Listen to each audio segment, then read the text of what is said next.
Hello class, so I want to try to just do a short video here on metaphysics and then likewise how we're working with this idea of the categorial and then also predication. Right, and so when we're thinking of predication, we need to get clear on what predication is and its relation to metaphysics and how that is something that is super abstract, right?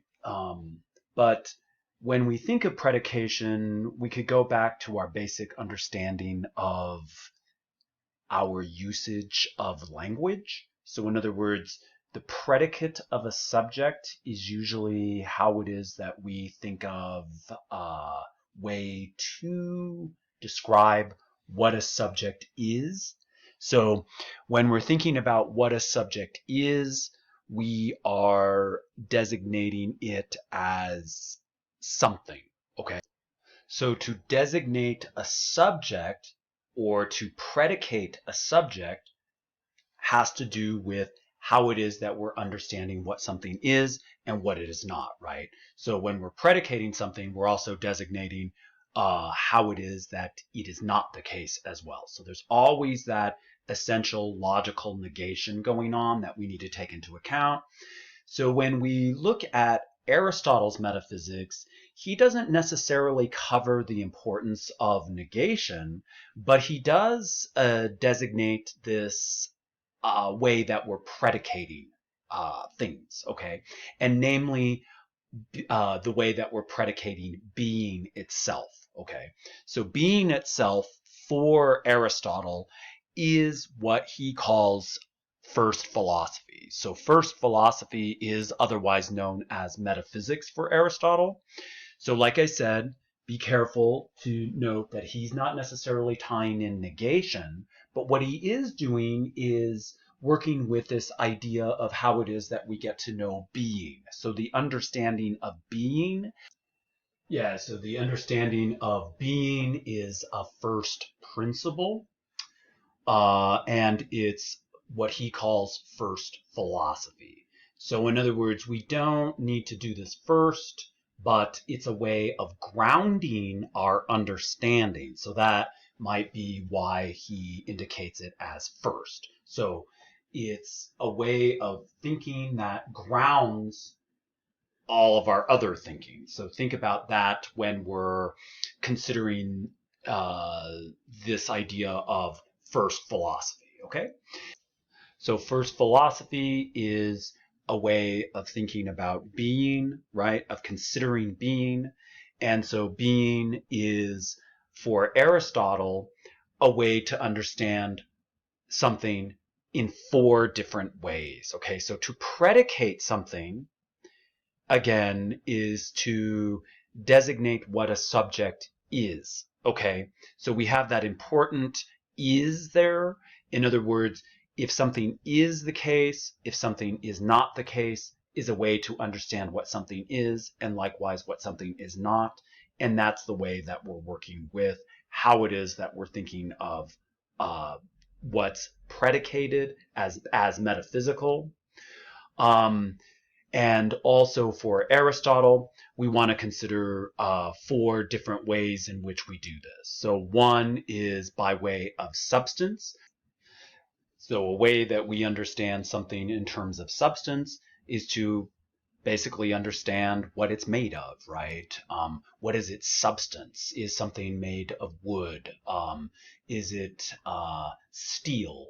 What are the components of that steel? What is the alloy of steel in relation to uh, an alloy of silver, for example? So the difference in the way that we understand things has to do with one way of knowing, that is understanding what a substance of something is, right? So to understand a substance of something is different than understanding its quality. Okay, so So you have the first one, which is substance, the second one, which is quality, right? So what is the quality of something? We could indicate feelings, perhaps, that we have intensity of emotion. We are happier. We have a higher quality of happiness at one point where we might have a lower quality of happiness at another. So we could think of emotional states there. So those are ways that we are understanding what something is in terms of quality, okay? We might also think of quality as having a hierarchical significance there, right? In terms of we have a better, higher value of understanding happiness in terms of more of an intensity or less of an intensity. And then likewise, number three, we also have quantity. So that's usually the easiest one to consider because that's where we're counting things, right? That's where we're quantifying, we're counting, we're measuring, we're weighing, um, uh, so on and so forth, right? And then also relation as well. So that's the big one that we've been focusing on because even if we think of all of the other components, the other three, so substance, quality, and quantity, those also are relational, right? And so they are connections. And then likewise, there's also disconnections, right? So in other words, if we're thinking of the idea of subtraction, so with quantification, we think of subtraction, we're taking elements out.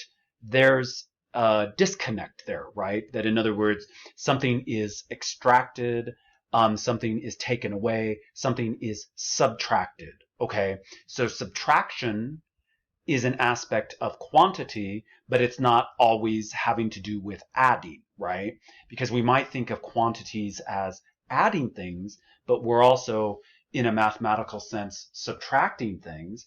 And that's important in terms of abstraction and also in terms of how it is that we're thinking of negation as well. So logical negation is a basic way in which we're predicating things, okay? So let's tie this back to the categorial, okay?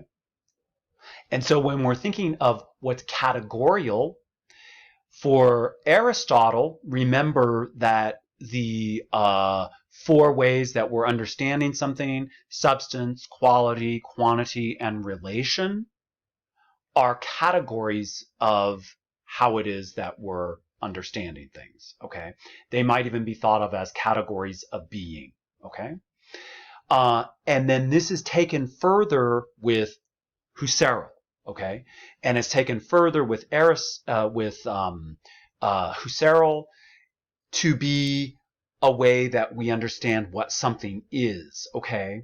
And so when we're thinking about what something is, that is giving us that predication. So something that is categorial is a way that we're working with describing what something is, okay? So that is categorial. So something that is categorial is a way that we work with predication, okay? So there's that basic language sense and then also a basic logical sense as well.